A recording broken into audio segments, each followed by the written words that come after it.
जय श्री राधे कृष्ण।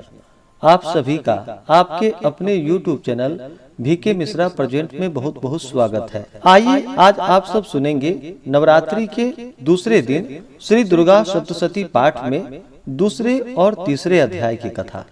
जो भी भक्त सच्ची श्रद्धा के साथ नियम और निष्ठा के साथ नवरात्रि का व्रत करते हैं, इस दौरान माता दुर्गा की आराधना करते हैं, पूजा करते हैं, श्री दुर्गा सप्तशती का पाठ या श्रवण करते हैं, दुर्गा चालीसा आदि का पाठ करते हैं, इससे माता दुर्गा अपने भक्तों पर अति प्रसन्न होती हैं। तो आइए सुनते हैं श्री दुर्गा सप्तशती दूसरे और तीसरे अध्याय की कथा। तो बोलिए प्रेम से माता नव दुर्गा देवी की जय, सर्व देवी देवता की जय। मेधा ऋषि बोले, प्राचीन काल में देवता तथा दैत्य में पूरे 100 वर्ष तक युद्ध होता रहा। उस समय दैत्यों का स्वामी महिषासुर था एवं देवताओं के स्वामी इंद्र थे। उस संग्राम में देवताओं की सेना महाबली दैत्यों से हार गई। तब सभी देवताओं को जीतकर महिषासुर इंद्र बन बैठा। हार खाकर सभी देवता ब्रह्मा जी को अग्रणी बनाकर वहां गए जहां विष्णु तथा शंकर जी विराजमान थे। वहां पर देवताओं ने महिषासुर के सभी उपद्रव एवं अपनी पराभव आदि का पूरा वृतांत कह सुनाया। उन्होंने कहा कि महिषासुर ने तो सूर्य, अग्नि, पवन, चंद्रमा, यम तथा वरुण इस प्रकार अन्य सभी देवताओं के अधिकार छीन लिए। स्वयं ही सबका अधिष्ठाता बन बैठा है। उसने सभी देवताओं को स्वर्ग से निकाल दिया। महिषासुर महादुरात्मा है। देवता पृथ्वी पर मृतकों की भांति विचर रहे हैं। हे प्रभु, अब हम लोग आपकी शरण में आए हैं। उसके वध का कोई उपाय विचार कीजिए। इस प्रकार मधुसूदन तथा महादेव जी ने देवताओं के वचन सुने। क्रोध से उनकी भौहें तन गई। तब भगवान विष्णु के मुख से एक महान तेज प्रकट हुआ। इसी प्रकार ब्रह्मा तथा शंकर के मुख से भी तेज प्रकट हुआ। दूसरे इंद्र आदि देवताओं के शरीर से महान तेज प्रकट हो आया। सभी तेज मिलकर एक हो गए। वह तेजपुंज इतना उग्र था जैसे कि जलता हुआ पर्वत हो।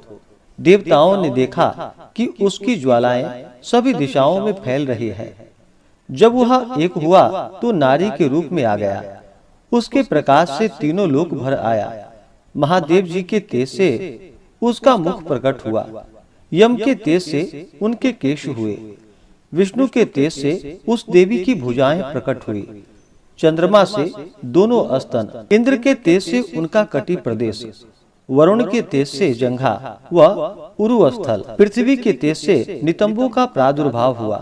ब्रह्मा के तेज से दोनों चरण, सूर्य के तेज से चरणों की उंगलियां, वसुओं के तेज से हाथों की उंगलियां, कुबेर के तेज से नासिका का आविर्भाव हुआ। उसके दांत तो प्रजापति के तेज से प्रकट हुए। अग्नि के तेज से 3 नेत्र प्रकट हुए। दोनों संध्याओं से दोनों भौहें, वायु के तेज से दोनों कान उत्पन्न हुए।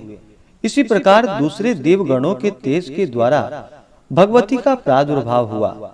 तब समस्त देवताओं के तेजपुंज से प्रकट हुई देवी जी को देख महिषासुर से पीड़ित सभी देवता प्रसन्न हुए। महादेव जी ने उस देवी को अपने त्रिशूल से शूल निकाल कर दिया। श्री विष्णु जी ने अपने सुदर्शन चक्र से प्रकट करके सुदर्शन चक्र दिया। वरुण ने शंख तथा अग्नि ने उन्हें शक्ति दी। मारुति ने धनुष दिया और बाणों से भरपूर 2 तरकस भी दिए। देवराज इंद्र ने अपने वज्र से वज्र दिया।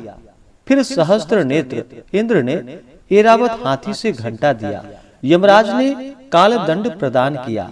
सागरपति ने रुद्राक्ष माला अर्पित किए। ब्रह्मा ने कमंडलू भेंट की। सूर्य ने भगवती के रोम कूपों में अपनी किरणें प्रदान की। काल ने तलवार तथा उत्तम ढाल अर्पण की। क्षीर सागर ने हार तथा कभी पुराने न होने वाले 2 वस्त्र भेंट की। इसी प्रकार चूड़ामणि, दिव्य कुंडल तथा 2 कड़े भी भेंट किए तथा चमकता हुआ अर्धचंद्र, सभी भुजाओं के लिए बाजूबंद, चरणों के लिए नुपुर, कंठ के लिए सर्वोत्तम कुंठुला भेंट की। इस प्रकार सभी उंगलियों के लिए रत्न जड़ित मुद्रिकाएं प्रदान की। विश्वकर्मा ने निर्मल परशु भेंट की और अनेक रूपों वाले अस्त्र, अवेद्य कवच, मस्तक तथा गले में धारण करने के योग्य कभी न कुम्हलाने वाले कमलों की माला दी। जलधि ने उसे बहुत सुंदर कमल दिया। हिमाचल ने वाहन के लिए सिंह और भी अनेक प्रकार के रत्न भेंट किए। कुबेर ने सुरापूर्ण पात्र भेंट की। सभी नागों के स्वामी शेष जी ने महामणियों से सुशोभित नागहार दिया, जो शेष जी इस पृथ्वी को धारण किए हैं। इसी प्रकार दूसरे देवताओं ने भी भूषण तथा आयुधों के द्वारा देवी जी का सत्कार किया। तब तो भगवती ने अट्टहास करके ऊंचे स्वर से गर्जना की। उसके भयानक नाद से सारा आकाश भर गया। तब देवगण प्रसन्न होकर उस सिंह वाहिनी देवी का जय जयकार करने लगे। मुनियों ने भक्ति भाव से नर्म होकर देवी जी की स्तुति की। इधर देवताओं के शत्रुओं ने जब सारे त्रिलोक को क्षोभग्रस्त देखा, तब तो वे अपनी सारी सेना को कवच आदि से तैयार कराकर अस्त्र शस्त्र लेकर झट उठ खड़े हुए। महिषासुर क्रोध में आकर बोला, अरे यह क्या हो रहा है? इतना कहकर सभी दैत्यों के साथ गिरकर उस सिंहनाद की ओर भागा। वहां जाकर उसने तीनों लोकों को अपने तेज से प्रकाशित करती हुई देवी को देखा, जिस देवी के चरणों के भार से पृथ्वी दबी जा रही थी। माथे के किरीट मुकुट से आकाश पर रेखाएं पड़ती जा रही थी। उसके धनुष की टंकार से सातों पाताल क्षोभग्रस्त थे। हजारों भुजाओं से सभी दिशाओं को ढांपकर देवी खड़ी हुई थी। उन देवी जी के साथ उन दैत्यों का युद्ध आरंभ हो गया। नाना प्रकार के अस्त्रों शस्त्रों का प्रहार करने लगे। उनसे सभी दिशाएं भर गई। महिषासुर का सेनापति उस समय शिक्षुर नामक एक महान दैत्य था। देवी जी के साथ उसी का युद्ध होने लगा। इसी प्रकार अन्य दैत्यों को तथा चतुरंगिनी सेना के साथ लेकर चामर भी युद्ध करने लगा। 60,000 रथियों के साथ लेकर उदग्र महादैत्य भी युद्ध में प्रवृत्त हो गया। महाहनु दैत्य 1 करोड़ रथियों को साथ लेकर लड़ पड़ा। तलवार के सामने पैने रोम वाला असीलोमा नामक दैत्य 5 करोड़ रथियों के साथ युद्ध में आ गया। 60 लाख रथियों से आवृत बाष्कल दैत्य युद्ध में उतर पड़ा। पारिवारिक दैत्य हाथी एवं घोड़ों के अनेकों सवारों के समूह से घिरा हुआ करोड़ रथियों के साथ उस युद्ध में युद्ध करने लगा। विडाल दैत्य 5 अरब रथियों को साथ लाकर लड़ने लगा। और भी हजारों महादैत्य रथों, हाथियों, घोड़ों से घिरे हुए रथियों को साथ लाकर देवी जी के साथ युद्ध करने लगे। उस रणांगन में स्वयं महिषासुर भी रथों, हाथियों एवं अश्वों की सेनापति से घिरा हुआ खड़ा था।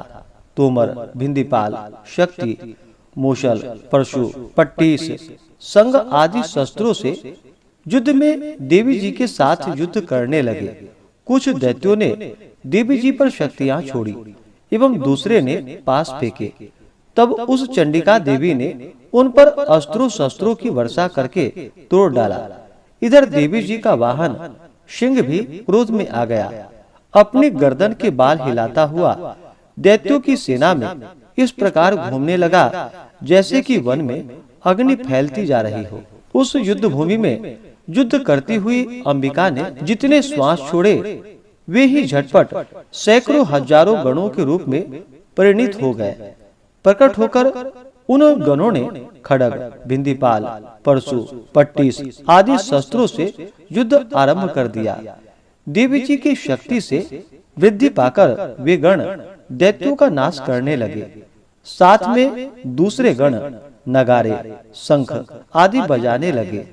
महती प्रसन्नता देने वाले उस युद्ध रूप उत्साह में कुछ एक ने मृदंग बजाए। तभी देवी जी ने त्रिशूल, गदा और शक्तियों की वर्षा से तलवार आदि शस्त्रों से सैकड़ों महान असुरों को मार डाला। दूसरे कितने एक दैत्यों को घंटे के भयनाद से मूर्छित करके मारकर गिरा दिया।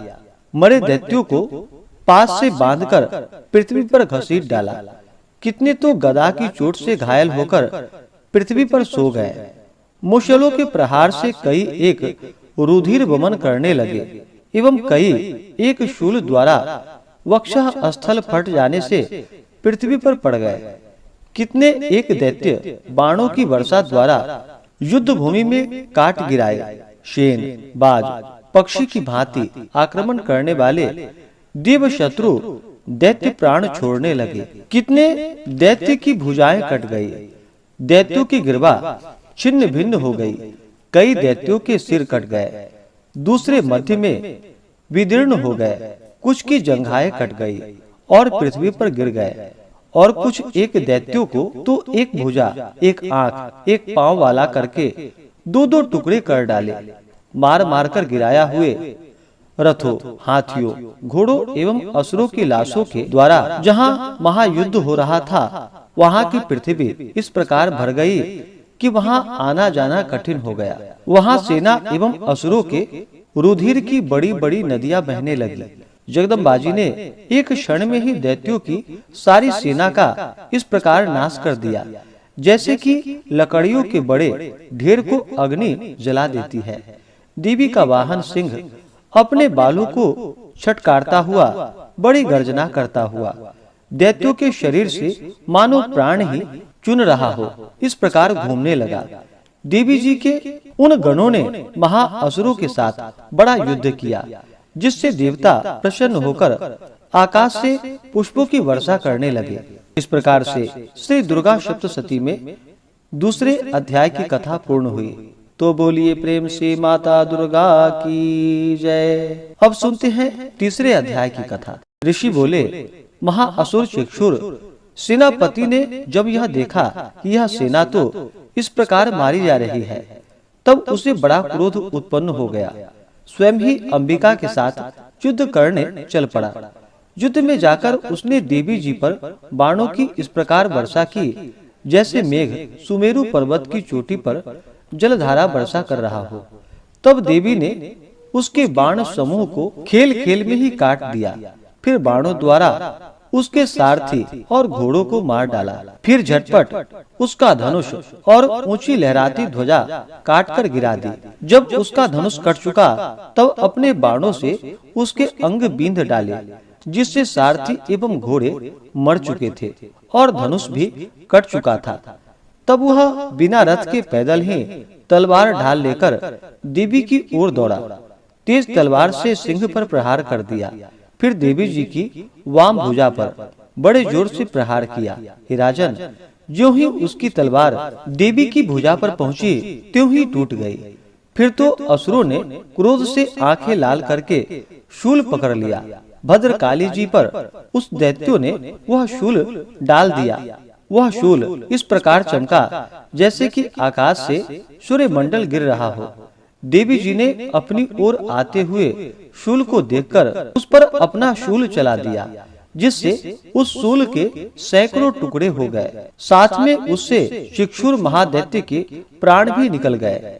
जब महिषासुर का बलवान सेनापति मर गया, तब देव शत्रु चामर हाथी पर सवार होकर आ पहुंचा। आते ही उसने अंबिका देवी पर शक्ति का प्रहार कर दिया।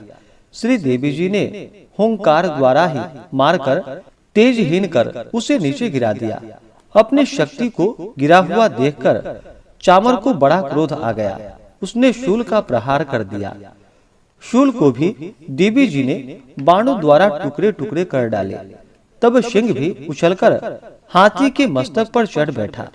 तब फिर दैत्यों के साथ भुजा युद्ध करने लगा। वे दोनों परस्पर लड़ते लड़ते उस हाथी से नीचे पृथ्वी पर आ गए। भयंकर प्रहारों से परस्पर युद्ध करने लगे। तब बड़े वेग से सिंह ऊपर को उछला। ऊपर आकाश से नीचे की ओर गिरते गिरते पंजों के प्रहार से दैत्य चामर का सिर धड़ से पृथक कर डाला। देवी जी ने शिला एवं वृक्ष आदि से युद्ध में उदग्र को मार डाला। फिर कराल को भी दांतों, मुक्कों एवं थप्पड़ों के प्रहार से मार गिराया। क्रोध परिपूर्ण देवी ने गदा की चोटों से उद्धत को चूर चूर कर दिया। बिंदीपाल शस्त्र द्वारा बाष्कल बाणों द्वारा अंधक एवं ताम्र को यमधाम शीघ्र भेज दिया। 3 नेत्र धारिणी परमेश्वरी ने उग्राश्य, उग्रवीर्य, महाहनु नाम के दैत्यों को त्रिशूल द्वारा मार दिया। तलवार से बिडाल का सिर धड़ से अलग कर दिया। दुर्धर, दुर्मुख इन दोनों को बाणों द्वारा यमपुरी पहुंचा दिया। इस प्रकार अपनी सेना का नाश होता देखकर भैंस का रूप बनाकर महिषासुर देवी के गणों को डराने लगा। कुछ एक गणों पर अपने थुथनों से प्रहार कर दिया, दूसरों पर खुड़ों से प्रहार करने लगा। किन्हीं को पूंछ से तोड़ा तो दूसरों को सिंगों से फाड़ा। कुछ एक को वेग द्वारा, दूसरों को सिंहनाद द्वारा घूमने से, अन्यों को श्वास वायु द्वारा पृथ्वी पर गिराया। इस प्रकार देवी सेना को गिराकर वह महिष सिंह की ओर झपटा। ज्यों ही सिंह को मारने लगा त्यों ही जगदम्बा को बड़ा क्रोध उत्पन्न हुआ। इधर महापराक्रमी महिष भी क्रोध से पृथ्वी तल को अपने खुरों से खोदने लगा। फिर अपने सिंहों से ऊंचे ऊंचे पहाड़ उठाकर फेंकने लगा। साथ में गर्जने लगा। वेग के साथ घूमने पर पृथ्वी शुद्ध होकर फटने लगी।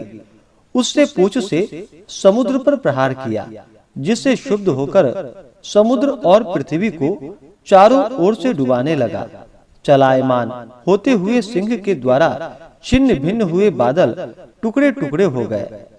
उसके श्वासों की कठोर वायु से उड़ते सैकड़ों पर्वत आकाश से गिरने लगे। इस प्रकार क्रोधपूर्ण उस महादैत्य को अपनी ओर आता देखकर चंडिका उसे मारने के लिए क्रोध में आ गई।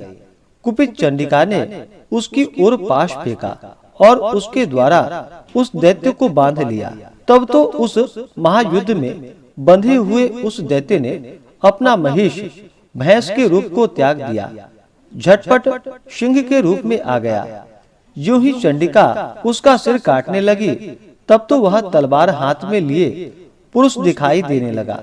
तब शीघ्रता से तलवार ढाल वाले उस पुरुष को अपने बाणों से देवी ने बींध डाला। तब वह एक बड़ा हाथी हो गया। अपनी सूंड से उस महान सिंह को खींचा, फिर गरजने लगा। उसके खींचते समय अपने खड़ग के द्वारा देवी ने उसकी सूंड को काट दिया।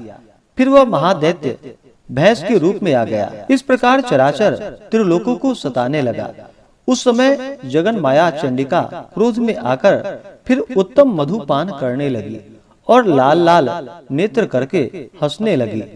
वह दैत्य भी बल पराक्रम के मद में उन्मत्त होकर गर्जने लगा। अपने सिंगों से पहाड़ उठाकर देवी की ओर फेंकने लगा। देवी जी ने भी अपने बाणों के समूह से उसके फेंके हुए पर्वतों को चूर्ण चूर्ण कर दिया। तब सुरापान के मद के कारण लाल लाल मुख वाली चंडिका जी ने कुछ अस्त व्यस्त शब्दों में कहा। देवी जी बोली, रे मूढ़, जब तक कि मैं मधुपान न कर लूं, तब तक तू क्षण भर के लिए गरज ले।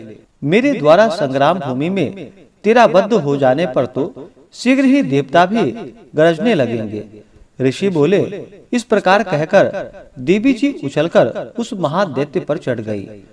पांव से दबाकर दैत्य के कंठ पर त्रिशूल से आघात किया। देवी के पांव से दबे हुए उस दैत्य ने अपने मुख से बाहर निकलने का प्रयत्न दूसरे रूप से किया। अभी आधा निकला ही था कि देवी जी ने अपने पराक्रम द्वारा वही रोक लिया। आधा निकलकर भी उस दैत्य ने युद्ध करना आरंभ कर दिया। तब देवी जी ने अपनी तीखी तलवार से उसका सिर काटकर नीचे गिरा दिया। दैत्य सेना हाहाकार करने लगी। तब उस सारी सेना का भी देवी जी ने नाश कर दिया। सभी देवता अत्यंत प्रसन्न हुए। दिव्य महर्षियों के साथ देवता लोग ने उन देवी की स्तुतियां की। गंधर्व जन गान करने लगे और अप्सराएं नाचने लगी। इस प्रकार से दुर्गा सप्तशती पाठ में तीसरे अध्याय की कथा पूर्ण हुई। तो बोलिए प्रेम से माता दुर्गा की जय, नव दुर्गा देवी की जय, सर्व देवी देवता की जय। तो आशा करता हूँ कि यह जानकारी आपको अच्छा लगा हो।